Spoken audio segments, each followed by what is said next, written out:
Sa liblib na baryong San Lazaro, nakatira ang isang magsasakang kilala sa pangalang Dante, isang tahimik, masipag, at mapagkawang-gawang lalaki. Sa edad na 32, wala pa siyang asawa o anak, ngunit minahal siya ng buong baryo dahil sa kanyang mabuting puso. Ang kanyang lupang sinasaka ay hindi kalakihan, ngunit sapat upang mabuhay siya ng payapa at marangal. Bawat madaling araw ay nagigising siya sa tilaok ng manok at doon nagsisimula ang kanyang araw. Kapag naglalakad siya sa palayan, madalas niyang marinig ang huni ng mga ibon at ang banayad na ihip ng hangin na tila may dalang kwentong matagal nang nakabaon sa lupa. Ngunit isang gabi, bago pa man sumikat ang araw, isang hindi pangkaraniwang pangyayari ang naganap. Isang liwanag na kulay ginto ang biglang lumitaw mula sa kagubatan sa gawing silangan. Unay inakala ni Dante na kidlat iyon o apoy mula sa mga nagtatabas ng kahoy. Ngunit nang masdan niya ng mabuti, napansin niyang hindi iyon liwanag ng apoy o ilaw ng tao. Iyon ay malamlam pero buhay. Tila humihinga. Tila may nilalang sa loob nito. Hindi mapakali si Dante. Ano kaya yon? Hindi naman ganyan ang ningning ng alitaptap. Hindi rin yan ilaw ng lampara. Bulong niya habang nakatitig. Habang pinagmamasdan niya ang misteryosong liwanag, unti-unti itong gumalaw na tila lumalapit sa kanya.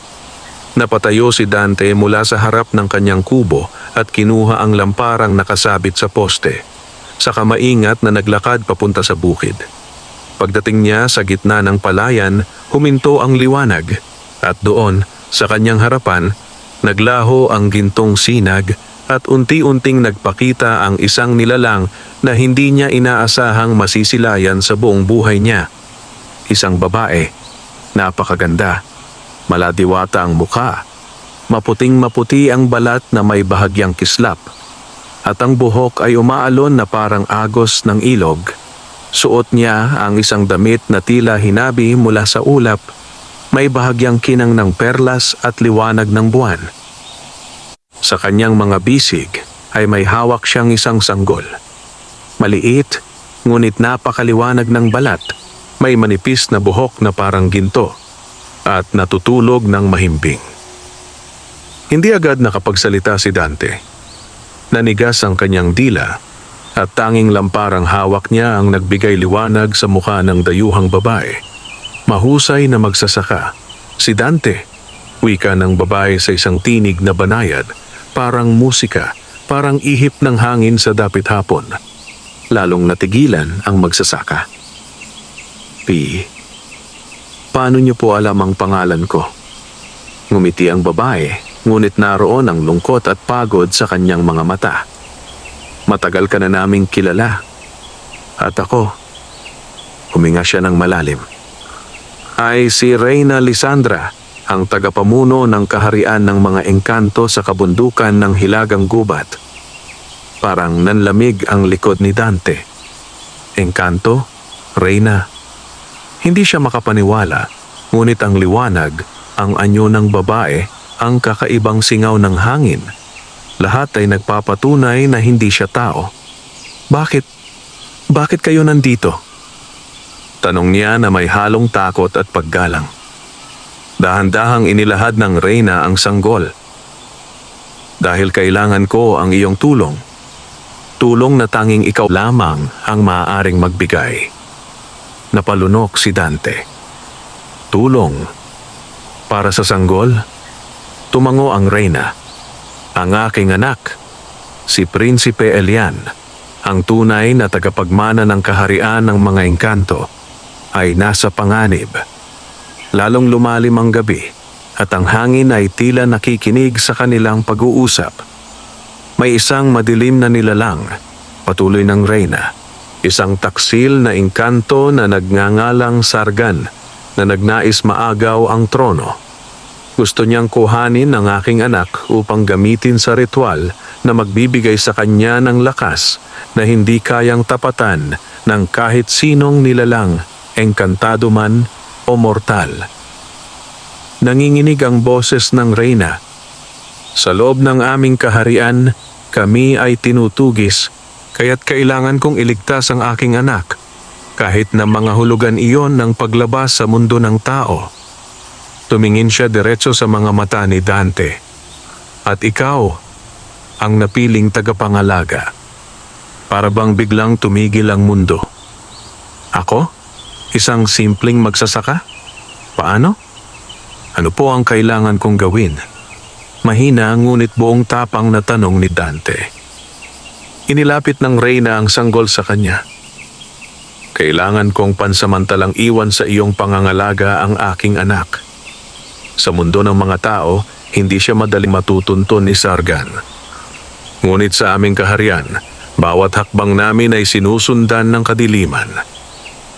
Nanginginig ang kamay ni Dante habang tinitingnan ang munting sanggol na tila may sariling liwanag na nagmumula sa loob ng balat nito. Ngunit bakit ako? Masuyo ang sagot ng Reyna. Dahil ikaw, Dante, ay may pusong dalisay. Wala kang hinahangad na kapangyarihan o kayamanan. At higit sa lahat, ang dugo mo ay pinagpala. Napakunot noo siya. Pinagpala? Hindi ko po alam ang ibig ninyong sabihin. Hindi mo pa alam, sagot ng Reyna. Ngunit may nakatago sa dugo ng iyong pamilya, isang basbas mula sa mga sinaunang engkanto.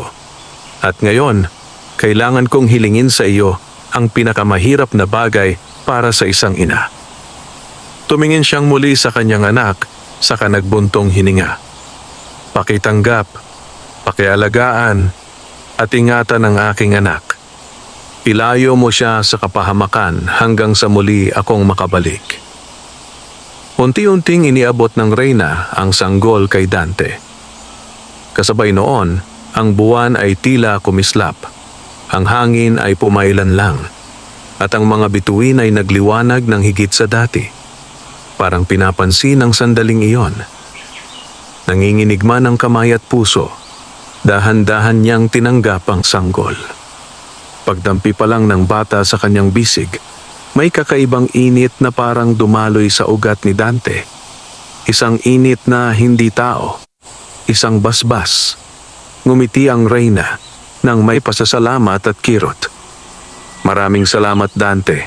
Ang gagawin mo ay magliligtas hindi lamang sa aking anak, kundi sa buong kaharian ng mga engkanto. Pagkatapos noon, nagbago ang liwanag sa paligid. Nagsimulang lumabo ang anyo ng Reyna, waring tinatangay ng malamig na hangin. Ako'y magbabalik. Kapag ligtas na ang lahat, bulong niya, pakiusap, alagaan mo siya. At sa isang iglap naglaho ang Reyna sa sinag na parang sinag ng buwan. Naiwan si Dante sa gitna ng palayan sa kalaliman ng gabi. Nakayakap sa isang engkantong sanggol na ngayon ay nakadepende sa kanya para mabuhay. At doon nagsimula ang kwentong magbabago sa takbo ng kanyang kapalaran. Magdamag halos hindi nakatulog si Dante. Pagka-uwi niya sa kanyang kubo matapos maglaho si Reyna Lisandra, inihiga niya ang sanggol sa lumang duyan na gawa sa hinabing lambanog na iniwan pa ng kanyang ina. Sa tagal niyang nakatira mag-isa, noon lamang muling may natulog doon. Ngunit ang pinaka hindi niya inaasahan ay ang banayad na liwanag na nagmumula sa sanggol. Hindi ito nakasisilaw, ngunit sapat upang maging maliwanag ang maliit na kubo ni Dante kahit wala ng lampara. Tinitigan niya ang munting nilalang. Ang buhok nito ay manipis na parang hibla ng ginto at sa bawat paghinga ng sanggol ay tila sumasabay din ang mga aninong gumagalaw sa dingding ng kubo. Paano ba kita aalagaan? Bulong ni Dante sa sarili. Hindi naman ako marunong sa sanggol, lalo pat engkanto ka. Kinabukasan, nang sumikat ang araw, hindi na niya alam kung dapat ba siyang pumunta pa sa bukid o manatili sa tapat ng duyan. Natatakot siyang baka biglang may sundalong nilalang na lumabas mula sa gubat para kunin ang bata. Hindi naman siguro agad makikita ni Sargan kung nasaan ang anak ng Reyna. Ngunit hindi pa man niya natatapos ang sariling pag-aalala, may dumaan na kakaibang hangin sa loob ng kubo, malamig ngunit mabango. Parang halimuyak ng sampagitan na bagong pitas. Kasabay noon ay narinig niya ang mahina ngunit malinaw na tinig. Dante. Napalingon siya. Nanggagaling ang tinig mula sa ibabaw ng duyan, sa mismong sanggol. Napaatras siya, halos mabitawan ang lampara. Sa sino yon? Hindi umiiyak ang sanggol, kundi nakamasidla ang sa kisame na para bang nakikita ang mga ulap. Dante, hindi ka matakot. Bulong muli ng tinig. Mas malinaw na ngayon, isang tinig ng babae, pamilyar. Reyna, Lysandra? Tanong niya habang nanginginig. Tumango ang sanggol. Hindi nito ginamit ang bibig, kundi ang boses ng Reyna na direktang umaabot sa isip ni Dante. Hindi ako tunay na narito, pahayag ng tinig. Ngunit iniwan ko sa aking anak ang kakayahang makipag-usap sa pamamagitan ng aking enerhiya habang siya ay natutulog para alam mo ang dapat gawin. Dapat gawin? May dala akong mahika noon, ngunit hindi ko naibigay lahat sa iyo bago ako nawala. Kaya't ngayon, makinig ka, Dante. Nangingilabot man ang balahibo niya, pilit niyang pinakalma ang sarili. Ano ang kailangan kong malaman? Tahimik saglit si Reyna bago nagsimulang luminaw ang liwanag mula sa sanggol. Ang aking anak ay engkantong tagapagmana. Ang dugo niya ay maselan. Hindi siya maaaring makainom ng tubig na may dumi o pagkain na may bahid ng negatibong enerhiya. Negatibong enerhiya? Ibig sabihin, hindi pwede ang pagkain na may galit, inggit o sama ng loob ang nagluto o nagalaga. Napakamot ng ulo si Dante. Ano po ang ibig niyo sabihin? Paano magkakaroon ng galit sa pagkain? Dante, kahit hindi mo pa napapansin, ikaw ay may pusong dalisay. Ang mga inaalaga ang halaman at hayop na binibigyan mo ng pagmamahal, lumalaking malulusog. Hindi mo iyon talent lang. Iyan ay minanang basbas sa dugo ng iyong angkan. Nanlaki ang mata ni Dante. Basbas? Engkanto rin po ba ang lahi namin?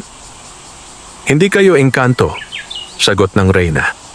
Ngunit isa sa iyong mga ninuno ay tumulong noon sa aming kaharian. Sa pagtulong niya, binasbasan namin ang kanyang angkan upang maging tagapangalaga ng lupa, mga taong kayang magpalago ng buhay sa pamamagitan ng kabutihan. Dahan-dahan na paupo si Dante sa may papag, halos hindi makahinga. Kaya pala, kahit anong itanim ko, nabubuhay kahit tagtuyot. Tama, tugon ng Reyna. At iyan ang dahilan kung bakit ikaw lamang ang maaaring mag-alaga sa aking anak. Ang kanyang katawan ay sensitibo. Ang anumang pagkain o tubig na manggagaling sa taong may malasakit at kabutihang loob ay magiging ligtas sa kanya. Napaisip si Dante. Ano ang kailangan kong ipainom sa kanya? Gatas? Tubig? Tubig mula sa balon mo, sagot ng Reyna. Dahil hinawakan mo iyon mula nang itayo mo at gatas mula sa kambing na pinapakain mo araw-araw. Napahinga ng malalim si Dante. Kaya ko yan. Ngunit bago mawala ang liwanag, muli pang nagbili ng Reyna. Mag-ingat ka, Dante. Hindi kita kayang bisitahin muli hanggat hindi nalulutas ang kaguluhan sa aming kaharian. Lumabo ang tinig.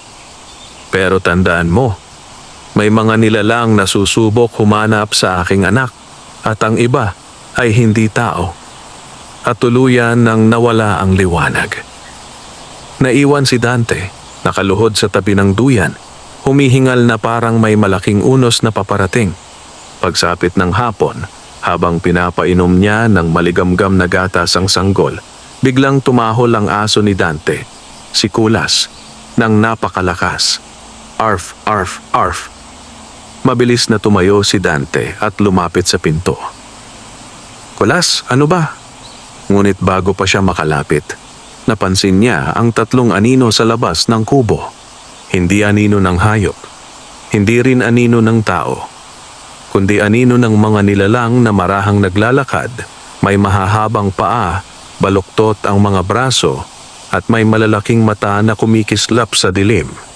At isa sa mga ito ay nagsalita sa tinig na malamig at humahalimhim. Sa loob, may amoy ng engkanto. Nanlaki ang mata ni Dante. Ang unang banta, dumating na kaagad. At sa gabing iyon, magsisimula ang tunay na pakikipagsapalaran para mailigtas ang sanggol na engkanto. Mahigpit ang hawak ni Dante sa pinto ng kubo. Habang nakasilip siya sa makipot na bintana, nakita niyang nakatayong parang mga estatwa ang tatlong nilalang. Ang kanilang mga katawan ay balingkinitan, ngunit mahahaba, at ang balat ay kulay abo na parang abo ng nasunog na kahoy. Ang kanilang mga mata ay singlaki ng barya, ngunit kumikislap na tila may sariling liwanag, kulay puti na walang itim. Hindi sila tao. Hindi rin sila purong engkanto. Para silang nilalang na nagmula sa pagitan ng dalawang mundo. Tumigil ang aso niyang si Kulas sa pagtahol at ngayon ay nakataas ang buntot, nakatayo ang balahibo at nanginginig sa gilid ng pinto. Sa loob, may sanggol. Bulong ng isa sa mga nilalang, ang tinig nito ay parang kaluskos ng tuyong dahon. Nararamdaman ko rin, sagot ng ikalawa, amoy hari, amoy dugo ng trono. Dahan-dahan silang lumapit sa kubo, kada hakbang ay humahalo sa katahimikan ng paligid. Hindi nila dinudurog ang damo, para bang lumulutang sila. Kinabahan si Dante. Hindi pwedeng malaman nila na nandito ang sanggol. Biglang umiyak si Prinsipe Elian, mahina ngunit sapat upang marinig sa labas. Napakapit si Dante sa bibig. Gustong takpan ang pag-iyak pero natakot siyang baka masaktan ng sanggol. Kailangan ko silang iligaw. Bulong niya sa sarili, nanginginig ang boses. Naglakad siya ng dahan-dahan papunta sa duyan at binuhat ang sanggol. Mahigpit niya itong niyakap, ramdam ang init ng liwanag sa maliit na katawan ng engkantong bata. Huminga siya ng malalim. Dante, kaya mo to. Tumigil ang mga nilalang sa tapat ng pinto. At doon, isang sunod-sunod na tok, tok, tok ang umalingaw-ngaw. Hindi pagsipa. Hindi pagpilit tumagos, kundi katok, parang may kagandahang asal pa sila. Buksan mo, tao, sabi ng isa. Naririnig namin ang sanggol, dagdag ng pangalawa. At kailangan namin siya. Napahawak si Dante sa kanyang pang-ibabang labi upang pigilan ang sariling kaba. Ano pong kailangan ninyo sa bata? Sigaw niya mula sa loob. Ngunit ang sagot ay lalo lamang nagpatindi ng takot niya. Kailangan namin ang dugo niya upang mabuksan ang lagusan. Ramdam ni Dante ang panginginig ng lupa sa ilalim ng kanyang mga paa. Signo na lumalakas ang enerhiya ng tatlong nilalang. Hindi niya alam kung paano sila mapipigilan. Wala siyang armas. Wala siyang anting-anting. Wala siyang alam na mahika. Ngunit may isang bagay siyang meron. Ang basbas ng kanyang ninuno. Habang yakap niya ang sanggol, napansin niyang umiinit ang kanyang kamay. Pagtingin niya, may kaunting liwanag ang lumilitaw mula sa kanyang palad. Hindi normal, malambot ngunit buhay. Parang liwanag na nakita niya mula sa anak ng reyna. Ito ba ang tinutukoy niyang basbas? Hindi niya alam kung paano ito gamitin. Ngunit ang init ay nagbibigay sa kanya ng lakas, tapang at kakaibang katiyakan. Hindi ko kayo pagbubuksan. Sigaw niyang buong tapang. At doon nagbago ang tono ng nilalang sa labas. Kung hindi mo kami pagbubuksan, biglang tumigil ang lahat. Tahimik, walang hangin, walang ingay. Papasukin ka namin. At sa isang iglap, kumalabog ang pinto. Isang hampas. Pangalawa. Pangatlo. Nagbitak ang kahoy. Muntik nang mabitawan ni Dante ang sanggol. Tumakbo siya sa pinakalikod ng kubo kung saan may maliit na likurang pinto. Napakaliit. Halos dinaanan lang ng hangin, ngunit sapat para sa isang tao kung yuyuko. Ako muna ang bahala sa iyo. Bulong niya sa sanggol. Binuksan niya ang maliit na lagusan at maingat na lumabas habang karga si Prinsipe Elian. Kapag daka, tumakbo siya papuntang likod ng bahay kung saan may makapal na kawayan. Ngunit bago pa siya makalusot, may narinig siyang nakakakilabot na tunog. Shhh! Ang tunog ng pinto niyang bumigay. Pumasok sila. Bulong ni Dante. Mas kumapal ang dilim sa paligid. Tila lumamig ang hangin at nagbalat sibuyas ang katahimikan, naghuhudyat ng panganib na papalapit. Sinukbit niya ang sanggol sa dibdib gamit ang lumang tela at tumakbo sa kawayanan. Habang tumatakbo siya, narinig niya ang mga nilalang na lumalabas na ng kubo. Tumingkad ang amoy. Dito siya tumakas. Narito siya. Malapit lang. Hinahanap namin ang tagapagmanang sanggol. Lalo siyang bumilis. Humihingal habang ang damo at dahon ng kawayan ay pumapalo sa kanyang mukha. Pagdating niya sa pinakagitna ng kawayanan, biglang kumislap ang paligid.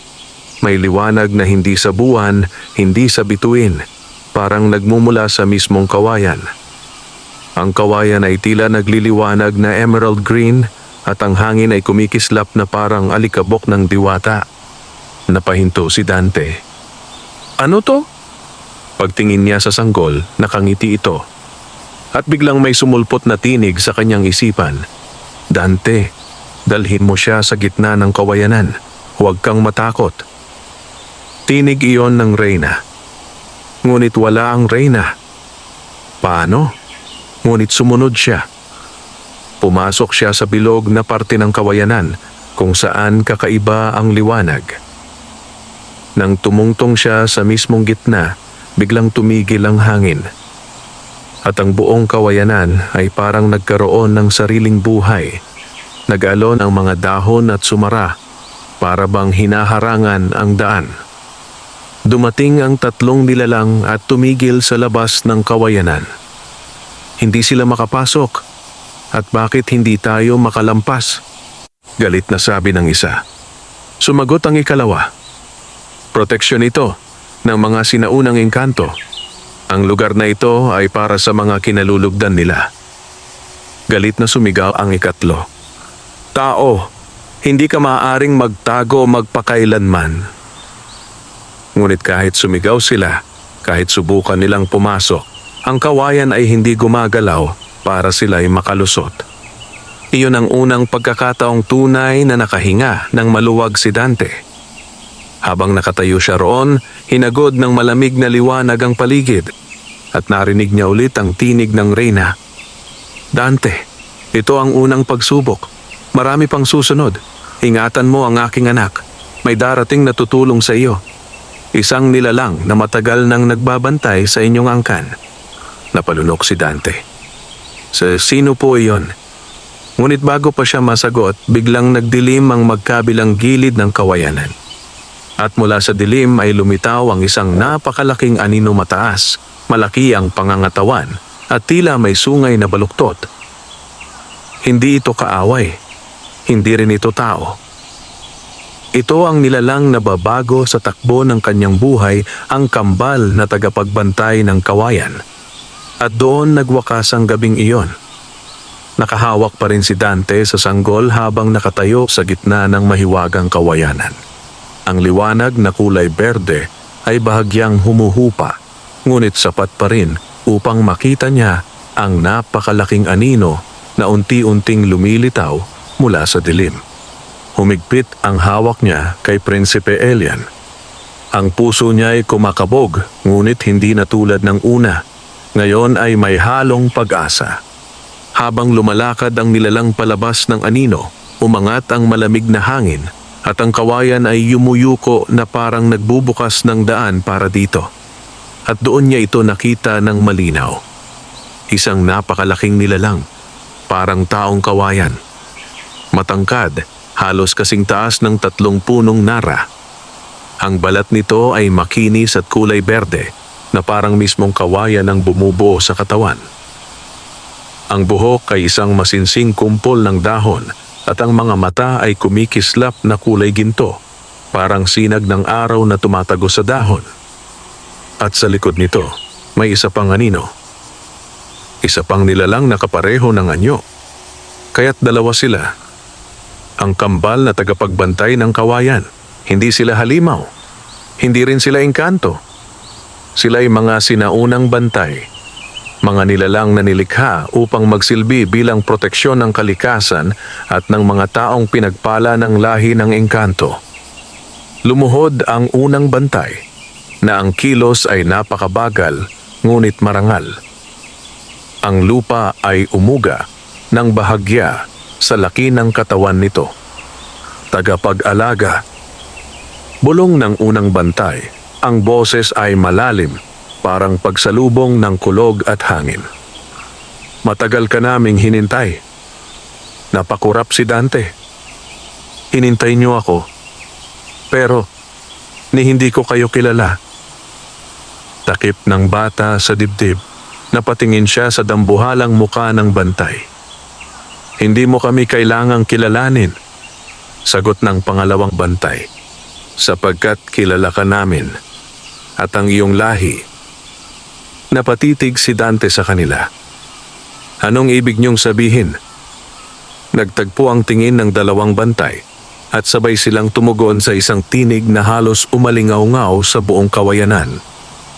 Ikaw ay inapo ng Bantay Luntian, ang mortal na tumulong sa mga engkanto noong unang panahon, na siyang dahilan ng pagkakaroon mo ng basbas. Nanlaki ang mga mata ni Dante. Marami na akong narinig tungkol sa basbas. Pero sino si Bantay Luntian? Ngumiti ang unang bantay, hindi ng ngiti ng tao, kundi ng pag-iba ng liwanag sa kanyang mukha. Siya ay isang matapang at mabait na magsasaka, tulad mo. Iniligtas niya ang aming lahi sa isang digmaan sa pagitan ng mga engkanto at mga nilalang ng dilim. Bilang kapalit, binasbasan siya upang ang bawat henerasyong magmumula sa kanyang dugo ay magkaroon ng kakayahang pagyamanin ng lupa at protektahan ang mga nilalang ng liwanag. Huminga ng malalim si Dante. Iyon pala ang dahilan. Kaya laging namumunga ang barong-barong niyang mga tanim kahit tag-init. Kaya lumulusog ang ani. Kaya malakas ang mga hayop niya. Ngunit ang sumunod na sinabi ng pangalawang bantay ay mas nakagugulat pa. At ang iyong angkan, ang napiling magiging tagapagbantay ng tagapagmanang sanggol. Nalaglag halos ang panga ni Dante. Ako? Pero isang ordinaryong magsasaka lang ako. Tulad ka rin ng iyong ninuno, sagot ng unang bantay. Nagsimula siya bilang ordinaryo bago humantong sa dakilang tungkulin. Hindi alam ni Dante kung matatakot ba siya o tatanggapin ang responsibilidad. Pero isang tingin niya sa sanggol ay sapat upang mapayapa ang puso niya. Hindi ko kayang pabayaan ang batang ito. Lumapit pa ang isa sa mga bantay at inabot ang isa niyang mahabang daliri sa mismong lupa. Naglabas iyon ng bahagyang ginintuang liwanag na kumalat sa lupa at umangat sa anyo ng isang hologram-like na imahe.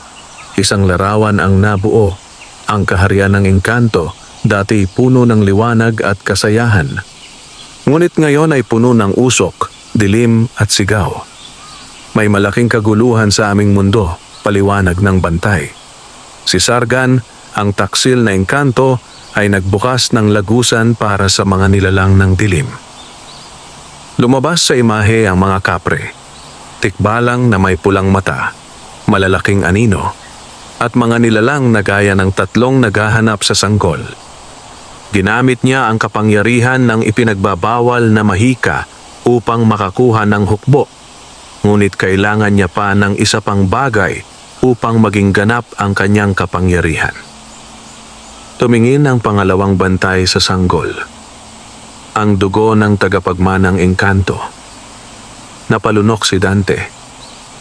Kaya nila hinahanap si Prinsipe Elian. Tama, sagot ng unang bantay. Kailangang mailayo mo ang sanggol sa mga hukbo ni Sargan. Dahil kapag nakamit niya ang dugo nito, magbubukas ang lagusan ng itim na kakahuyan at mawawasak ang balanse ng mundo ng tao at engkanto. Nanginginig ang kamay ni Dante, hindi dahil sa takot kundi dahil sa bigat ng tungkuling binigay sa kanya. Magagawa ko ba talaga ito? Tanong niyang may pag-aalinlangan. Ngumiti ang pangalawang bantay. Hindi ka nag-iisa. Kami ang kambal na tagapagbantay. At mula ngayon, ikaw ang aming pinangangalagaan. Isang sinag ng liwanag ang bumalot kay Dante at sa sanggol. Mainit, mapayapa. At unti-unting nawala ang kaba niya. Tumayo ang unang bantay at umangat ang liwanag sa paligid. Dante, may paparating na mas malaking panganib. Hindi sapat na manatili ka lamang dito. Sumabat ang pangalawa. Sa loob ng ilang araw may lalapit sa iyo. Isang engkantong nagngangalang Ayana, ang tagapagbantay ng hangin. Siya ang maghahatid ng mensahe ng reyna at magtuturo kung paano mo mapoprotektahan ang sanggol sa mga darating na pagsubok. Napaisip si Dante. Paano ko siya makikilala? Sapagkat hindi mo siya mapagkakamalan, sagot ng bantay. Dahil pagdating niya, lilipad ang mga dahon kahit walang hangin. Naglakad ang mga bantay palayo at unti-unting humina ang liwanag. Bago sila tuluyang maglaho, lumingon ang una at nagsabi, Dante, tandaan mo, ang tapang ay hindi pagkalaban sa takot, kundi ang pagharap sa tungkulin kahit nanginginig ang puso. At sa isang iglap na wala sila, na tila naging bahagi lang ng mga kawayan. Naiwan si Dante, tahimik, habol ang hininga at karga ang sanggol. At doon niya naunawaan na nagsisimula pa lamang ang tunay na laban. Kinabukasan matapos ang pakikipagtagpo sa kambal na tagapagbantay ng kawayan, mahimbing pa rin ang tulog ng sanggol na si Prinsipe Elian sa duyan, ngunit si Dante ay hindi halos makatulog. Paulit-ulit niyang iniisip ang mga sinabi ng mga bantay, ang mga nilalang na humabol sa kanila kagabi, at ang hindi maipaliwanag na basbas sa kanyang dugo. Habang nagbubukang liwayway, lumabas siya ng kubo at inilibot ang paningin sa kawayanan, palayan, at ang malayong gilid ng gubat. Tahimik ang umaga, ngunit may kakaibang lamig sa hangin. Hindi malamig na dala ng panahon, kundi malamig na parang may nagmamanman. Pinakaingat-ingatan niya ang bawat paggalaw. Hawak niya ang sanggol sa dibdib, nakabalot sa kumot. Tahimik lang, kahit kailan hindi ka iiyak kapag may panganib. Bulong ni Dante sa bata. Ngunit ang sanggol ay hindi umiiyak. Nakangiti pa nga ito. At sa bawat pagngiti ng engkanto, nararamdaman ni Dante ang init at liwanag na para bang pinatatatag ang kanyang loob. Sa palayan, nagsimulang magdilig si Dante gamit ang lumang tabo. Habang nag-iigib sa balon, napansin niyang ang tubig ay tila mas malinaw kaysa dati. Nakita niya ang sarili niya sa salamin ng tubig. Mukhang pagod, ngunit may kakaibang liwanag sa kanyang mga mata. Baka naman sa pagod lang, bulong niya. Ngunit nang yumuko siya upang isara ang takip ng balon, may napansin siyang kakaiba. Ang mga dahon ng kawayan sa likod niya ay biglang umindayog kahit walang hangin. Tumigil si Dante. Tumibok ang puso niya. Ito na ba? Sa huling bilin ng kambal na bantay. Pagdating niya, lilipad ang mga dahon kahit walang hangin. Mahigpit niyang niyakap ang sanggol. At muli umindayog ang mga dahon. Pagkatapos ay isa pang pag-alon. Kasunod nito ay ang umiikot na paggalaw ng mga dahon sa lupa paikot-ikot na parang may hindi nakikitang kamay na nagtutulak sa hangin. At doon, sa harapan mismo ng kubo, unti-unting lumitaw ang isang anyo. Isang babaeng engkanto, nakasuot ng mahabang damit na kulay puti at asul, para bang hinabi mula sa ulap. Ang kanyang buhok ay mahaba at umaalon. Tila nilalaro ng hangin kahit tahimik ang paligid. Ang kanyang mga mata ay borlas na kulay pilak, kumikislap sa bawat galaw. Wala siyang inaapakan. Parang lumulutang siya. Ngumiti ang engkanto. Dante, napatigil siya. Ikaw ba si Ayana? Ang tagapagbantay ng hangin? Tumango ang babae. Ang tinig niya ay banayad, parang himig ng hangin sa pagitan ng mga puno. Matagal kitang binabantayan mula sa malayo, ngunit ngayon lamang ako pinahintulotang lumapit ang sanggol. Nilingon niya si Prinsipe Elian. Salamat at ligtas pa siya. Huminga ng malalim si Dante. Hindi ko po alam kung kaya ko talagang gawin to. Kagabi muntik na kami.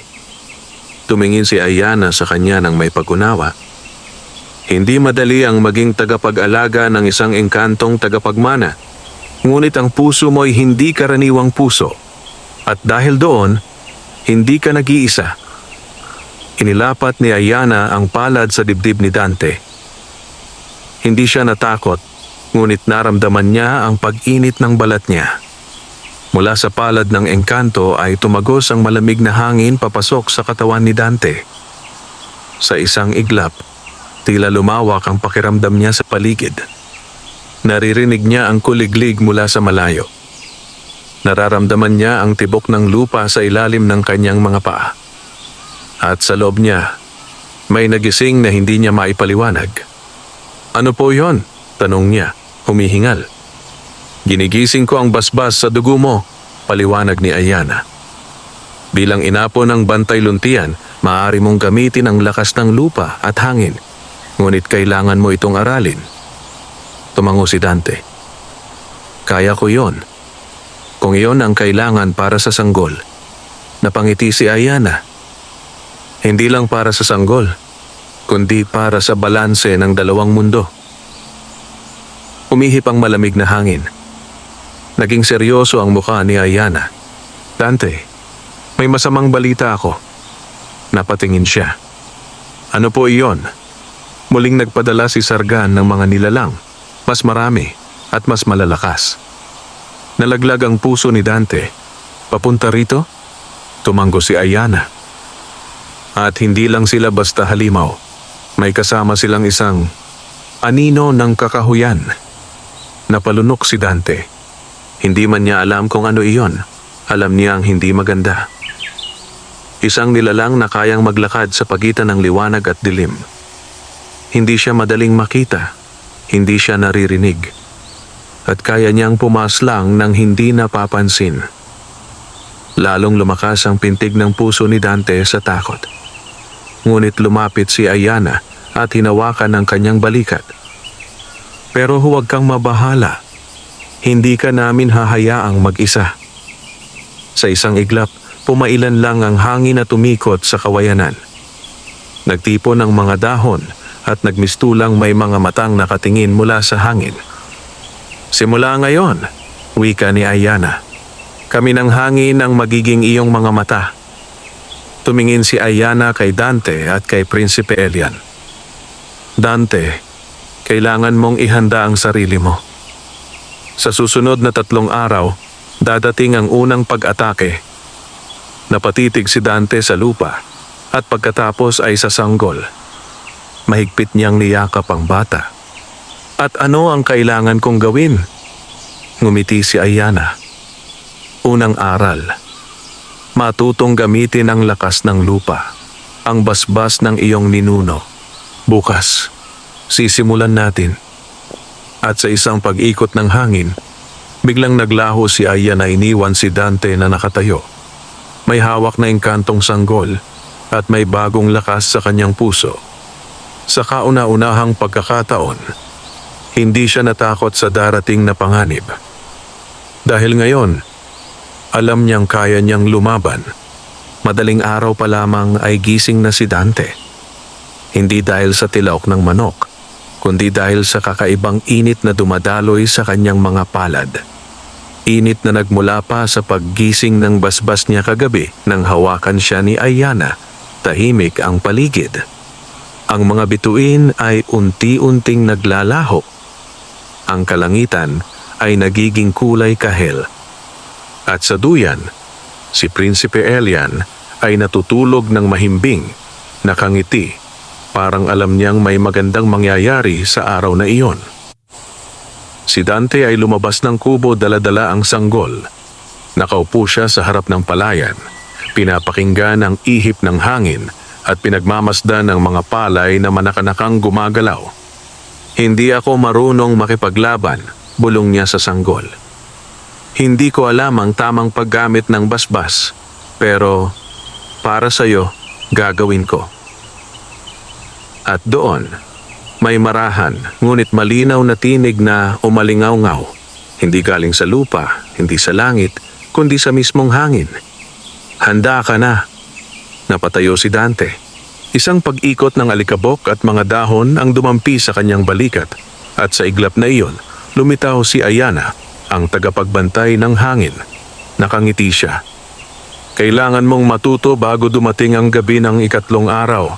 Doon magsisimula ang unang pag-atake ni Sargan. Humigpit ang hawak ni Dante sa sanggol. Huwag mong hayaang may mangyari kay Elian. Hindi ko hahayaan, sagot ni Ayana. Pero kailangan natin ng lakas mo. Tumango si Dante. Ano ang unang gagawin ko? Inilatag ni Ayana ang isang lumang banig sa gitna ng kawayanan. Umupo ka rito. Ilapag mo ang sanggol sa tabi mo. Sumunod si Dante. Hinaplos ni Ayana ang lupa. Nag-vibrate ito ng dahan-dahan na parang humihinga. Dante, ang lupa ay may buhay. Kayang magbigay, kayang tumubuan, kayang umunlad. Pero kaya rin itong maging sandigan at proteksyon. Nanalaki ang mata ni Dante. Nararamdaman ko, parang may gumagalaw sa ilalim ko. Ngumiti si Ayana. Iyan ang pinakaunang leksyon. Pakinggan ang lupa. Huwag mong piliting gamitin. Hayaan mong ito ang kusang lumapit sa iyo. Sumandal si Dante, pinikit ang mga mata at huminga ng malalim. At doon niya naramdaman may init na tumataas mula sa lupa papunta sa kanyang talampakan. Papunta sa kanyang tuhod. Papunta sa kanyang dibdib. Hanggang umabot sa kanyang mga palad na tila may sinisilaban. Nagulat si Dante. Ang init. Parang nag-aapoy ang kamay ko. Huwag mong pigilan, sabi ni Ayana. Hayaan mo siyang lumabas. Ang lupa ang bahala. Pinikit muli ni Dante ang mata. Mula sa kanyang palad, may sumulpot na mabining liwanag. Kulay berde, malambot, ngunit malakas. Parang sinag ng araw na sinasala ng mga dahon.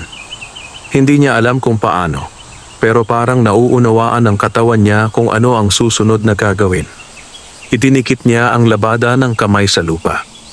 At biglang tumubo ang isang maliit na halamanisang maliit na berdeng usbong, sariwa, malusok. Nabuo mula sa kanyang palad. Napatayo siya sa gulat.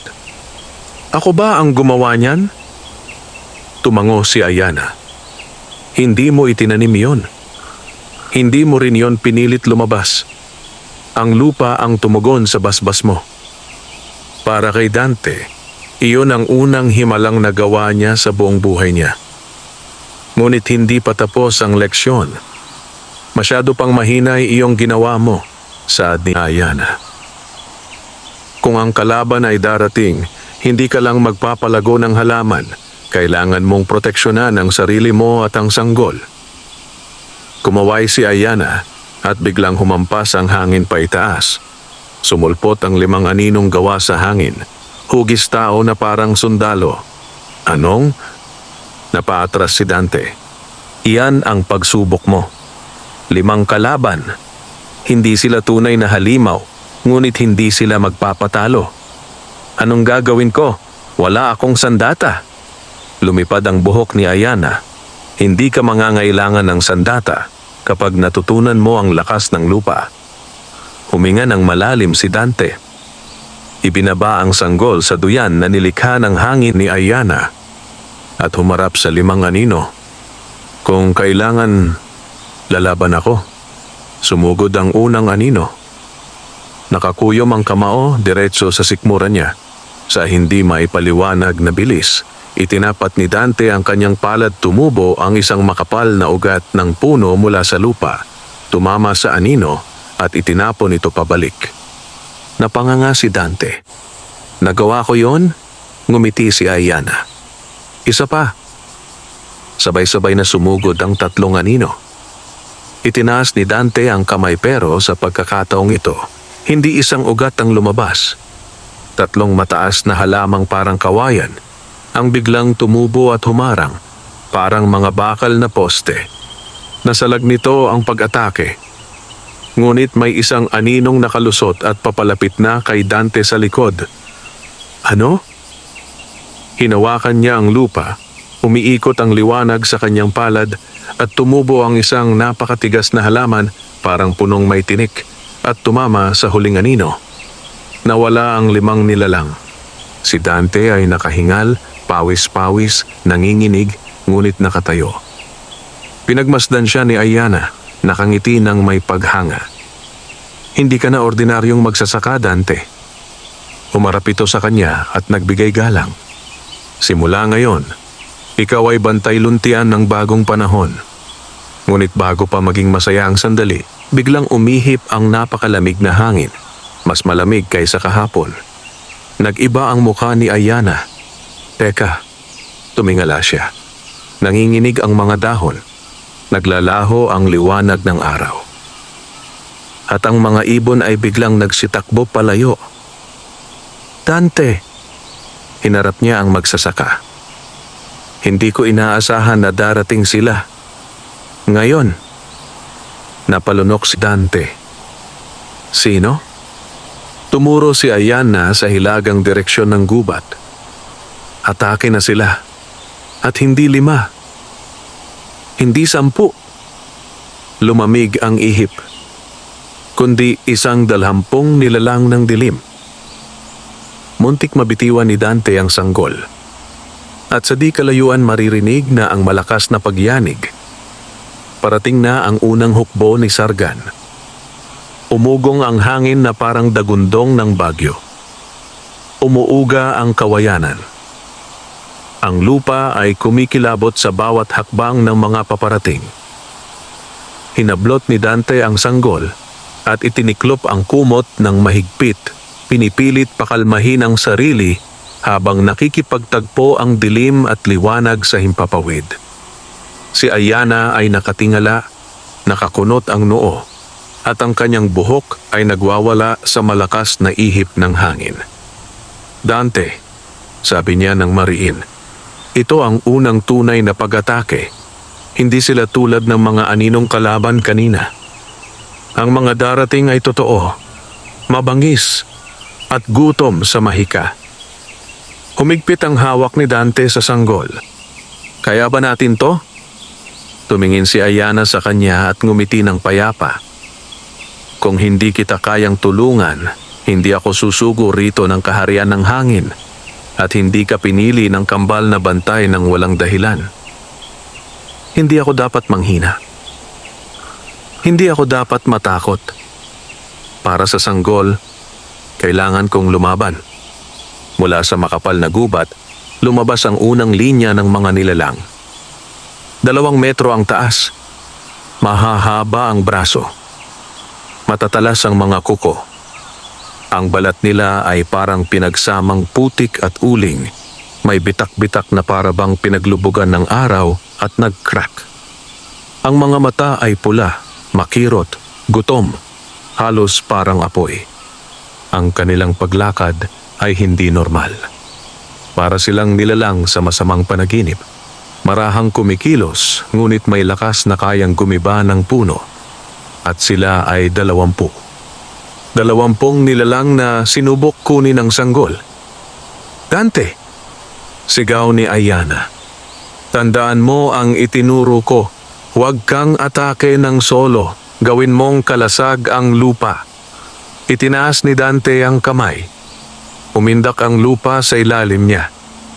At sa isang iglap tumindig mula sa lupa ang isang pader ng mga ugat, damo, at matitigas na pulang lupa bumabalot sa kubo at sa sanggol. Napahinto ang unang nilalang. Napangising tipid si Ayana. Maganda, pero hindi sila titigil. Sabay-sabay na sumugod ang 10 sa kanan, 5 sa kaliwa, at 5 sa gitna. Tayo na, Dante! Sigaw niya, umangat siya sa hangin at ang kanyang mga kamay ay lumiwanag ng kulay pilak. Tumakbo si Dante sa harapan ng harang at inunat ang kanyang kamay. Lupa, tulungan mo ako.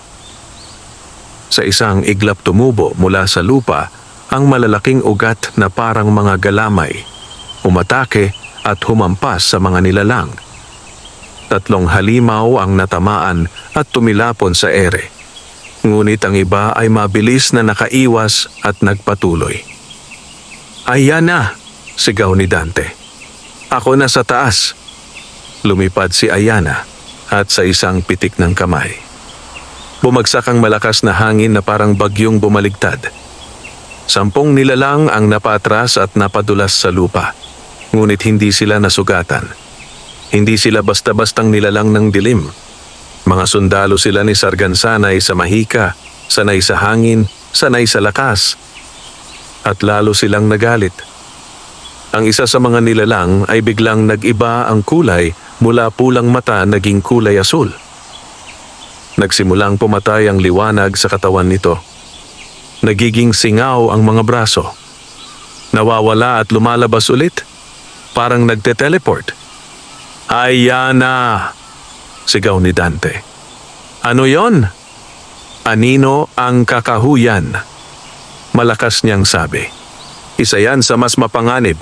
Hindi yan maitataboy ng hangin. Dante, sayo yan. Nalaglag ang panga ni Dante. Sa akin? Bakit ako? Dahil lupa ang tanging makakapigil dyan. Hangin ay tinatawanan lang nila. Halos hindi humihinga si Dante sa takot. Pero nang tumingin siya sa sanggol, nakahawak ito sa kumot, nakatingin sa kanya at nakangiti. Para bang sinasabi, hindi kita iiwan. At doon tumibay ang loob ng magsasaka. Huminga ng malalim si Dante. Sinapo ang lupa. Naramdaman niya ang init, ang basbas, ang lakas. Kung ako ang kailangan, ako ang sasagupa sa iyo. Sumugod ang nilalang. Nawawala ang katawan, lumalabas sa likod niya. Napalingon si Dante. Nawala ulit ang nilalang. Biglang lumitaw sa kanan. Mabilis na ibinalibag ni Dante ang kamay sa lupa. Tumindig ang lupa parang bulkan. Sumabog ang lupa at bato, humampas sa nilalang, at tumagos ang mga ugat sa binti at braso nito. Nabuka ang nilalang sa isang sigaw na pangilabot. Parang natuyo ang balat, at tuluyang naghiwa-hiwalay, na parang abo sa hangin. Napatigil si Dante, hingal na hingal. Nagawa ko? Bulong niya. Tumango si Ayana mula sa itaas. Ngayon, alam mo na, hindi basta-basta ang dugo mo. Ngunit hindi pa tapos ang laban. Sa dulo ng gubat, may marahas na pagyanig. Umusok ang lupa. Naglabasan ang mga sanga. At may narinig silang tinig hindi tao, hindi halimaw, kundi isang matinis na pagtawag. Dante, ibigay mo sa amin ang sanggol. Ngayon pa lang. O papatayin ka namin. Napatingin si Dante at si Ayana sa isa't isa. Parehong alam ang ibig sabihin. Ang unang hukbo ay hindi para pumatay sa kanila. Bahagi lamang sila ng pagsubok. Ang totoong panganib ay parating pa lang. Ayana lumapag sa lupa. Dante, kailangan na nating ilipat ang sanggol. Dito, hindi na ligtas. Humigpit ang hawak ni Dante sa sanggol. At saan natin siya dadalhin? Dahan-dahang tumingin si Ayana sa hilaga. Sa gubat ng mga diwata. Doon, may naghihintay na tutulong sa atin. Nagningning ang mga mata ni Dante. Sino? Ngumiti si Ayana ng ngiting may pag-asa at takot. Ang kapatid ng reyna ang pinakamatandang tagapangalaga ng engkanto. Si Prinsesa Amara. Matapos ang mapanganib na laban, halos bumigay ang tuhod ni Dante sa pagod. Nakapulupot si Prinsipe Elian sa dibdib niya. mahimbing na natutulog na parang walang naganap na kaguluhan. Si Ayana naman ay lumulutang pa rin sa ere, namunot ang noo, nakikinig sa bawat ihip ng hangin. Wala na sila, mahina niyang sabi. Pero hindi sila malayo, paparating ang mas malalakas na kawal ni Sargan. Napalunok si Dante. Hindi ko may pagtatanggol ang bata ng ganito araw-araw. Kailangan nga nating lumipat. Tumango si Ayana.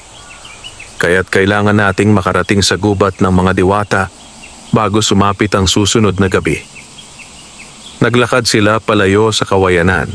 Tiningnan ni Dante ang lupang minsang naging tahimik at payapa. Ngayon, ang mga ugat na lumabas mula sa lupa, ang mga wasak na bahagi ng gubat at ang mga bakas ng nilalang ng dilim ay nagsilbing paalala na hindi na magiging katulad ng dati ang kanyang buhay.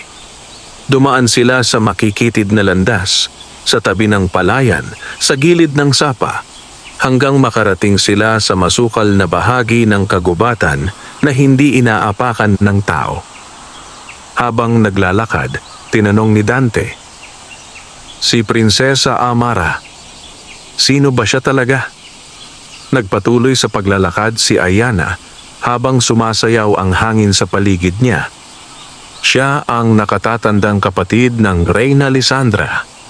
Siya ang unang tagapagbantay ng kaharian at may kapangyarihan siyang lagpas pa sa lahat ng engkanto ng lupa at hangin. Napatigil si Dante. Mas malakas pa kay Lysandra? Kung ganoon, bakit hindi siya ang pumigil kay Sargan? Huminto si Ayana at tumingin ng diretso sa kanya. Dahil si Amara ay naglaho. Naglaho? Tama, sagot ni Ayana. Sa unang pagsalakay ni Sargan sa kaharian, si Amara ang unang lumaban. Ngunit matapos ang matinding labanan, hindi na siya natagpuan. Walang katawan, walang bakas. Nawala siya sa tore ng liwanag. Kung ganoon, napahinto si Dante. Paano mo nasabing tutulungan niya tayo? Ngumiti si Ayana dahil hindi siya patay. Ang mga diwata ay hindi basta naglalaho. Naroon siya sa isang lugar na hindi maabot ng dilim. Itinuro niya ang hilaga. Sa gubat ng mga diwata, may lihim na lugar na tinatawag na himpilan ng liwanag. Doon naroon si Amara, naghihintay na magising. Nagpatuloy sila sa paglalakad, ngunit habang papalalim sa kagubatan, unti-unting nag-iiba ang hangin. "Dante!" biglang sabi ni Ayana. "Nararamdaman mo ba yon?" Napalunok si Dante. "Ano?" "Ang bigat ng paligid, ang katahimikan. Walang ibon, walang kuliglig, kahit ang hangin. Masikip." Nagangat ng tingin si Dante. "Tama, aniya. Parang may nakamasid." Hindi pa man siya nakakapagpatuloy, biglang isang napakalaking anino ang sumulpot mula sa kanang bahagi ng gubat. Napatili si Ayana. "Dante!" Tinulak niya si Dante pababa at sa sandaling iyon, may malaking punong nagbitak at bumagsak sa lugar kung saan sila nakatayo. Paglingon niya, nakita niya ang isang dambuhalang nilalang, doble sa laki ng kabayo, balot sa itim na balahibo, may mata na kulay dilaw at may panga na kasing laki ng hakbang ng tao. Isang naglalaking demonyo ng gubat. Umungol ito at umangat ang lupa sa lakas ng yugyog ng mga paa nito. "Ayana!" sigaw ni Dante habang yakap pa rin ang sanggol. "Kaya mo ba yan?" Tumakbo si Ayana pataas sa ere. "Hindi ako. Ikaw ang kailangan niya." Ako? "Dante, ang halimaw na yan ay nilalang ng lupa, hindi hangin. Sa lupa ka may lakas." Napaatras si Dante. Ang halimaw ay tumayo ng tuwid at sumugod sa kanila. Nanginginig ang kamay niya. Nakatingin siya sa sanggol na walang takot na nakatingin din pabalik. "Hindi kita pababayaan," bulong niya. "Kahit anong mangyari, Isinandal niya ang sanggol sa dibdib. Tumayo siya. Huminga ng malalim at itinapat ang dalawang palad sa lupa. Lupa, bigyan mo ako ng lakas. At biglang sumabog ang lupa. Tumindig ang mga ugat. Lumabas ang mga bato. Umangat ang isang pader na mas malaki pa kaysa lahat ng nagawa niya kanina. Tumama ang halimaw na basag ang kalahati ng pader, ngunit hindi siya natamaan. Nanginginig ang lupa. Sumisigaw ang mga puno. Umungol ang halimaw ng may galit at sakit. Ngunit hindi pa tapos si Dante. Isa pa! Sigaw niya.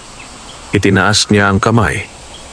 At sa ikalawang pagkakataon, tumindig ang isang malaking ugat ng puno.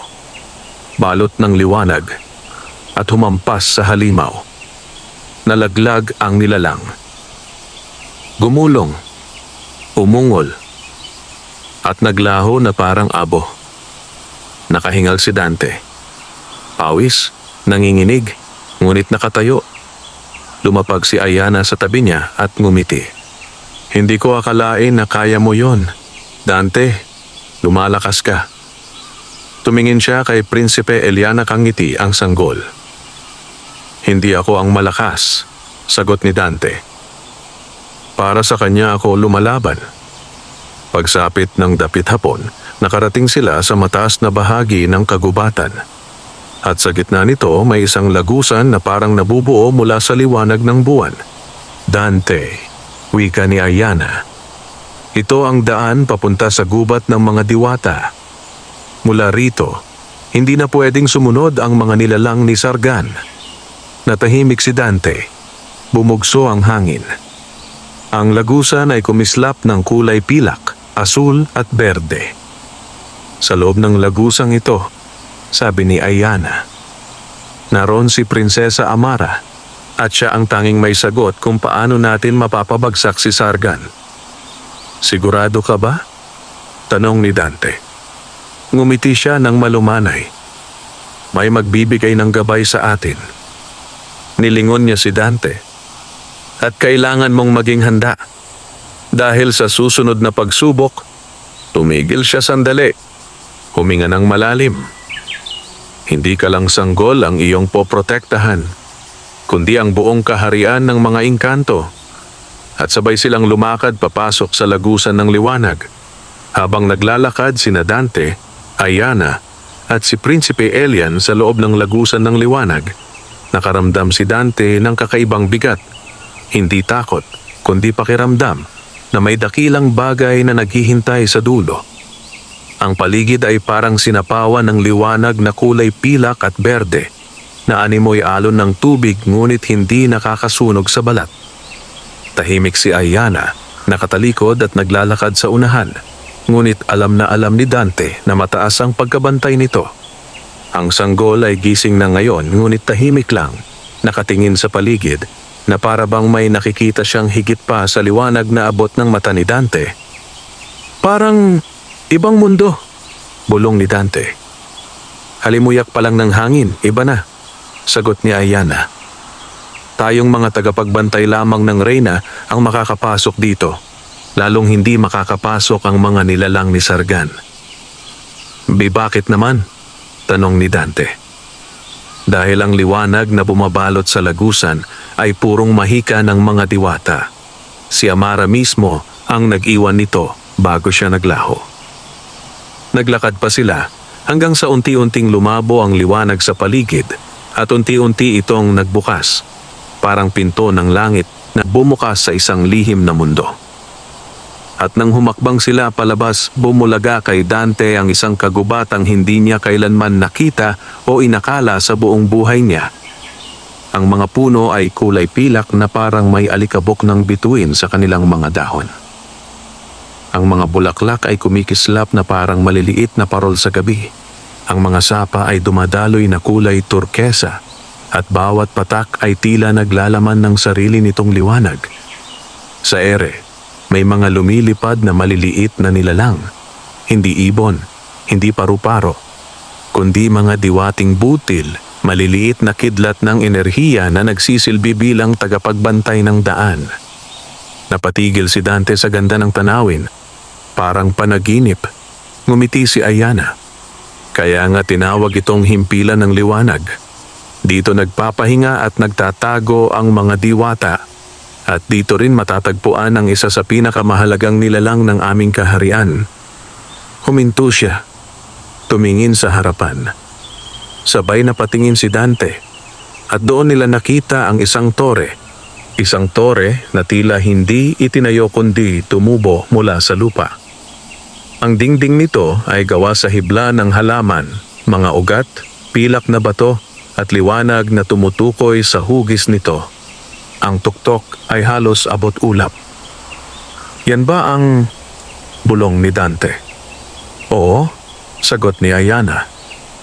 Ang tore ng mga diwata at sa loob niyan naroon ang prinsesa ng liwanag, si Prinsesa Amara. Habang papalapit sila, napansin nila na ang tore ay walang pintuan, walang bintana, walang daraanan. Paano tayo papasok? Tanong ni Dante. Hindi pisikal ang pasukan dito, paliwanag ni Ayana. Basbas lamang ng dalisay ang makapagbubukas. Tumingin siya kay Dante. Pati ang lupang pinagpala ng iyong dugo ay karapat-dapat. Kinuha ni Ayana ang kamay ni Dante at inilapat ito sa mismong dingding ng tore. Dahan-dahang lumiwanag ang balat ni Dante. Uminit ang kanyang palad at unti-unting naghiwa-hiwalay ang hibla ng halaman at liwanag parang bumubuka ang isang bulaklak. Dahan-dahang bumukas ang pintuang gawa sa liwanag. Dante, bulong ni Ayana. Handa ka na ba? Huminga ng malalim si Dante. Tara. Pumasok sila sa loob. Napakalawak. Walang mga haligi, ngunit nakatayo ang tore sa sarili nitong enerhiya. Ang sahig ay kulay pilak at may mga alon ng liwanag na kumikilos sa ilalim nito. At sa gitna isang higanting bulaklak na kulay ginto at puti ang nakabuka. At sa loob nito, isang babae ang mahimbing na natutulog. Mahaba ang kanyang buhok na parang sinag ng araw. Ang kanyang balat ay kumikislap na parang perlas. Ang kanyang kasuotan ay hinabi mula sa mismong liwanag. Si Prinsesa Amara, ang kapatid ni Reyna Lisandra. Napatigil si Dante. Grabe, parang hindi siya tao. Hindi nga siya tao, bulong ni Ayana. Siya ang diwata ng liwanag. Ang lakas niya ay nakahihigit sa lahat ng engkanto. Naglakad si Ayana papalapit sa bulaklak. Natutulog siya mula pa nang maglaho noong unang labanan kay Sargan. Hindi siya nagising kahit anong subok ng mga engkanto. Tumingin siya kay Dante. Pero ikaw, may kakaibang basbas at ang sanggol ay tagapagmana ng tunay na liwanag. Kinabahan si Dante.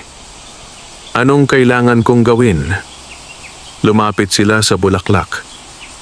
Si Prinsipe Elian ay nagsimulang lumiwanag sa bisig ni Dante. Parang natutugma ang liwanag nilang dalawa. Ang bulaklak ay kumikislot. Parang gumagalaw. Dante, sabi ni Ayana, ilapit mo siya sa prinsesa. Nanginginig si Dante. Walang halong lakas maliban sa kanyang tapang ang nagtulak sa kanya. Dahan-dahan niyang inilapit ang sanggol sa natutulog na diwata. Isang munting patak ng liwanag mula sa noo ni Elian ang nalaglag sa noo ni Amara. At biglang umuga ang buong tore. Sumiklab ang liwanag na kasing lakas ng araw. Napasandal si Dante. Nailipad si Ayana. Nagliyab ang hangin. Ang bulaklak ay pumikit at umangat. Ang tore ay nabalot ng gintong liwanag. At sa kauna-unahang pagkakataon sa loob ng maraming taon, tumilat ang mga mata ni Prinsesa Amara. Nakatayo na si Amara sa gitna ng bulaklak. Ang kanyang buhok ay gumagalaw na parang alon ng ilog. Ang kanyang mga mata ay kulay ginto na may halong puti. Parang liwanag ng umaga. Nasaan ako? Mahinang tanong ng diwata. Amara. Sigaw ni Ayana na paluha. Gising ka na, sa wakas. Tumingin si Amara kay Ayana, ngunit mabilis ding nalipat ang kanyang tingin kay Dante. At lalo na sa sanggol. Nagiba ang kanyang muka. Parang nakakita ng mahalagang alaala. Hindi ako nagkakamali. Bulong niya. Ang sanggol ay si Elian, anak ng kapatid kong si Lysandra. Tumango si Dante. Opo, ipinagkatiwala niya sa akin ang prinsipe. Kailangan namin ang tulong niyo. Tahimik muna si Amara. Tapos bigla siyang tumingin sa direksyon ng lagusan. At ang sinabi niya ay nagpalamig sa buong tore. Hindi tayo pwedeng tumagal dito. Malapit nang gumalaw si Sargan. At may ipinadala siyang nilalang. Tumingin siya kay Dante. Dante, darating ang isa sa kanyang pinakamalakas na tauhan. Anong klaseng nilalang? Tanong ni Dante. Dahan-dahang huminga si Amara. At iminumungkahi kong maging handa ka dahil ang nilalang na ito ay isang aswang lilim. Isang mandirigma na nakakatakas sa kahit anong ilaw. Ang tanging kayang pumatay ng engkanto at tao ng tahimik. At sa huling salita ni Amara, gumalaw ang sahig ng tore, parang nagbabala. Parating na siya. Tahimik ang buong tore. Tahimik na parang walang hangin, walang buhay, walang oras na umaandar. Pagkatapos ng babala ni Prinsesa Amara, walang kumurap, walang nagsalita. Lahat ay tila natuyuan ng dugo sa takot. Aswang lilim. Isang nilalang na hindi na nabubuhay, ngunit hindi rin patay. Hindi basta engkanto, hindi rin halimaw. Ito ang mandirigmang sinanay sa pinakamadilim na bahagi ng kagubatan, nilalang na pinalakas ng itim na mahika ni Sargan. At kapag ito ang humabol sa iyo, hindi ka makakatakbo. Hindi mo rin ito maririnig. Amara. Humakbang si Dante. Hawak ang sanggol. Nanginginig ang boses. Paano natin siya lalabanan? Huminga ng malalim ang diwata. Ang kanyang mga mata ay nagliliwanag sa ginto at puti. Hindi pwedeng labanan ang aswang lilim gamit ang lakas. Hindi mo ito mababasag. Hindi mo ito matatalo sa palitan ng lakas. Napalunok si Dante. Di, paano? Tumingin si Amara sa kanya. Ang aswang lilim ay isang nilalang na nabubuhay sa takot. Kailangan mong patayin ang takot mo bago mo ito mapigilan. Napahinto si Dante. Takot? Papaano ko tatanggalin iyon kung ako mismo'y natatakot? Lumapit si Ayana at hinawakan ang balikat niya. Dante, kaya mo yan. Simula ng gabing ibinigay sa iyo ng reyna ang sanggol, hindi ka na umatras sa anumang panganib. Ngumiti siya. At ngayon, mas lalo mo pang kaya. Sa labas ng tore, may marahang tik, tik, tik. Hindi ito tunog ng paa. Hindi tunog ng hayop. Parang tunog ng kuko na kumakalmot sa liwanag ng dingding. Dumating na siya, bulong ni Amara. At biglang blag. Umuga ang tore nang parang tinamaan ng kidlat. Umangat ang sahig, kumislap ang mga hibla ng liwanag at dahan-dahang nagdilim ang isang bahagi ng tore. Si Dante ay napasigaw. Ayana, saan yon galing? Tinuro ni Ayana ang kaliwang bahagi. Hindi yan galing sa pintuan. Diretso yan galing sa dilim. Umikot ang liwanag sa tore. At doon, sa pinakamadilim na parte, unti-unting lumitaw ang isang anino. Unay mukha mahaba ang panga, matutulis ang ngipin. Sundan nito ang katawan payat, mahaba ang mga kamay na parang sangang tuyo. At ang mga mata walang puti, walang itim, puro dilim. Ito ang aswang lilim. Nakaangkla sa kisame, nakabaliktad at gumagapang pababa. Wala man lang tunog na lumalabas. Napaatras si Dante. Hindi ko yata kaya to. Ngunit si Amara ay humakbang. Huwag kang matakot, Dante. Kung matakot ka, lalakas siya. Kung hindi ka matakot, hihina siya. Mabilis na sinugod ng aswang lilim si Dante. Dante, yo yan! Sigaw ni Ayana. Sa iyo tumutukoy ang enerhiya niya. Napasigaw si Dante. Bakit ako? Dahil ikaw ang may hawak sa bata. Sagot ni Amara. Ang sanggol ang kailangan niya at ikaw ang nakaharang. Lumipad ang anino pababa. Ang bilis, hindi kayang sundan ng mata. Bago pa man makatakbo si Dante, naramdaman niyang parang may malamig na hangin na dumaan sa kanyang batok. Hindi niya nakita. Hindi niya narinig. Pero alam niyang nasa likuran niya ito. Dante! Sigaw ni Ayana. Paglingon niya, nakita niya ang dalawang pulang mata sa mismong batok niya. At biglang kinagat siya ng anino. Napasigaw si Dante sa sakit na parang tinarakan ng yelo ang kanyang balikat. Bumagsak siya sa sahig, halos mabitiwan ang sanggol. At doon isang milagro ang nangyari. Nang halos mahulog si Prinsipe Elian sa sahig, bigla itong nagliwanag ng napakatingkad. Isang puting liwanag na may halong ginto, na parang liwanag ng araw sa pinakamalinaw na tanghali. Ang aswang lilim ay umatras. Parang sinunog ng liwanag. Nabitawan si Dante at napayuko habang nagiinit ang balat. Si Amara ay napangiti. Tama ako. Ang sanggol ay tagapagmana ng banal na liwanag. Kumapit si Dante sa sanggol at tumayo. Sa lakas ng liwanag ni Elian, ang dilim sa paligid ay naglalaho. Dante, sabi ni Amara, ngayon ang sandali sa pagkakataong ito. Hindi ka na dapat matumbling sa takot. Huminga ng malalim si Dante.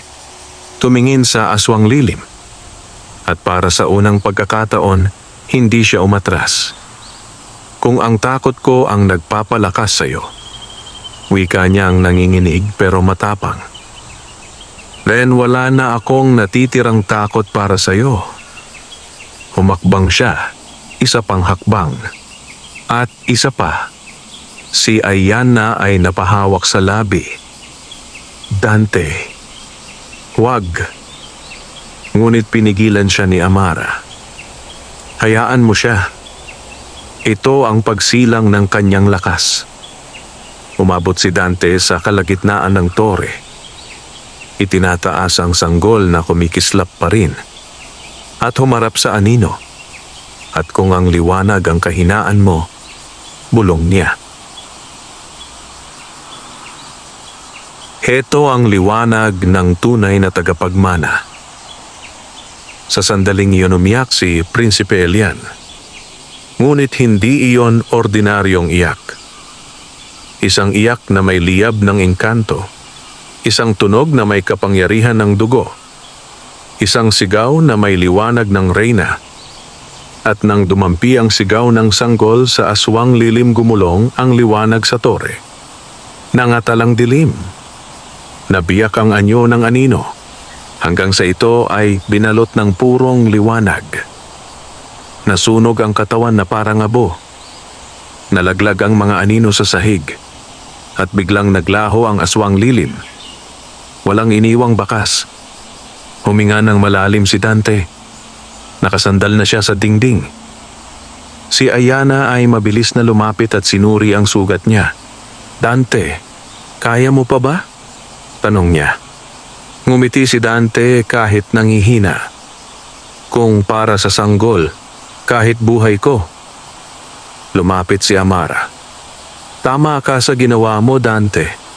Pero tandaan mo, hindi pa ito ang tunay na pagsubok. Nag-iba ang ekspresyon ng diwata. Lumalim ang kanyang boses. Dahil kung nakarating na sa atin ang isang aswang lilim, malapit na ang mismong pagdating ni Sargan. Humawak si Amara sa noo ni Prinsipe Elian at isang gintong bulaklak ang sumilay sa kanyang palad.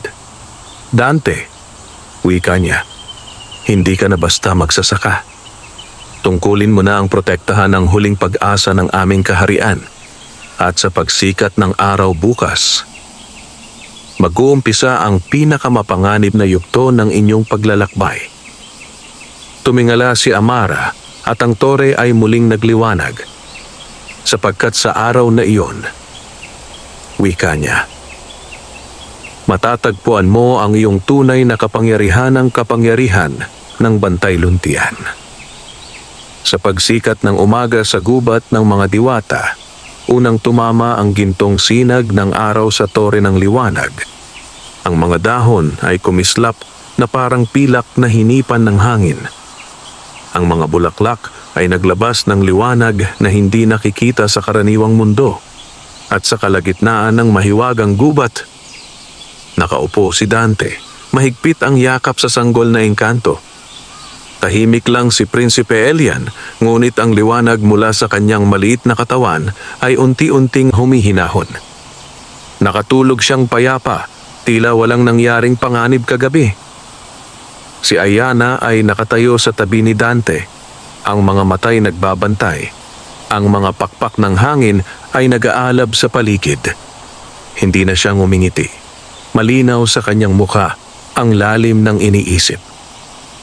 At si Prinsesa Amara, na ngayon ay ganap ng gising at nakatayo sa tore na parang larawan ng pag-asa, ay nakamasid sa dalawang mundo. Ang mundo ng liwanag at ang mundo ng kadiliman. Dante, sabi ni Amara sa tinig na malumanay ngunit napakalalim, ang kagabi ay hindi pagtatapos, kundi paunang babala lamang. Napatingin si Dante. Alam ko, at kahit takot ako, handa akong magpatuloy. Ngumiti si Amara ng mapait, ngunit may pag-asa. Hindi lahat ng tao ay kayang tumayo muli matapos harapin ang aswang lilim. Ikaw, nagtagumpay. Nilingon niya ang sanggol. Hindi mo alam kung gaano kalayo ang mararating mo. Napalunok si Dante. Hindi ko rin alam, pero isang bagay ang sigurado. Ipaglalaban ko ang batang ito kahit anong mangyari. Dahan-dahang tumango si Amara. Isang araw, mauunawaan mo. Sa pagitan ng tao at engkanto, may puwang na hindi kayang punan ng sinuman, maliban sa mga may pusong tulad mo. Tumingala siya sa papalabas na liwanag mula sa tore. Dante, patuloy ni Amara, may isang lumang propesiya na hindi alam ng kahit sinong engkanto maliban sa aming magkapatid. Huminto siya. Na darating ang isang mortal na magdadala ng balanse sa dalawang munduisang mortal na may basbas ng lupa, puso ng kabutihan, at lakas na ipinagkakaloob hindi sa dugo, kundi sa kanyang kagustuhang protektahan ang walang kaya. Tumingin siya kay Dante ng diretso. Ngayon alam ko na. Mahina niyang wika. Ikaw ang tinutukoy ng propesiya. Nanlamig ang katawan ni Dante. Ako? Tumango si Amara.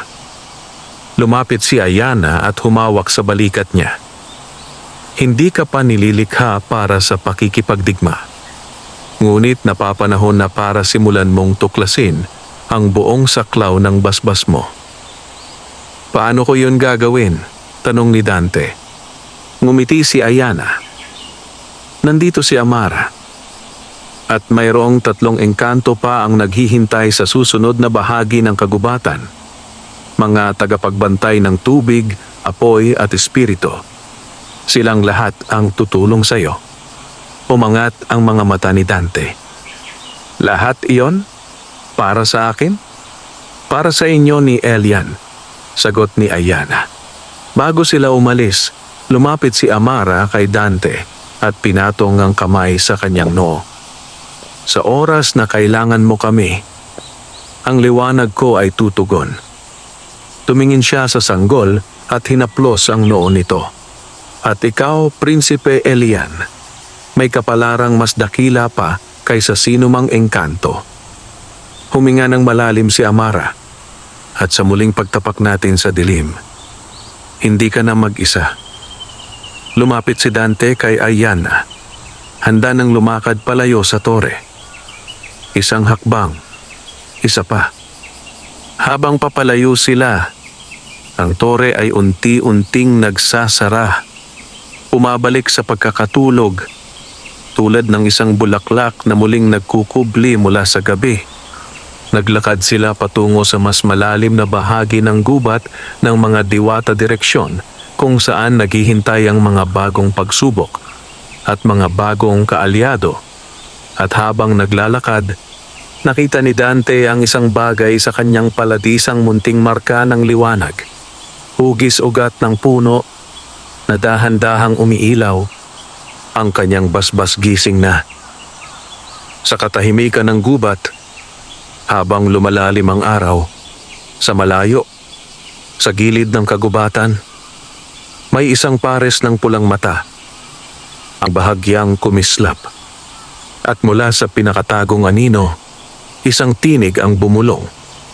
Hindi mo sila maililigtas, Dante, sapagkat paparating na ako. Ito ang tinig ni Sargan, at sa pagbangis ng ihip ng hangin nagsisimula ang bagong yugto ng kanilang pakikipagsapalaran. Wakas,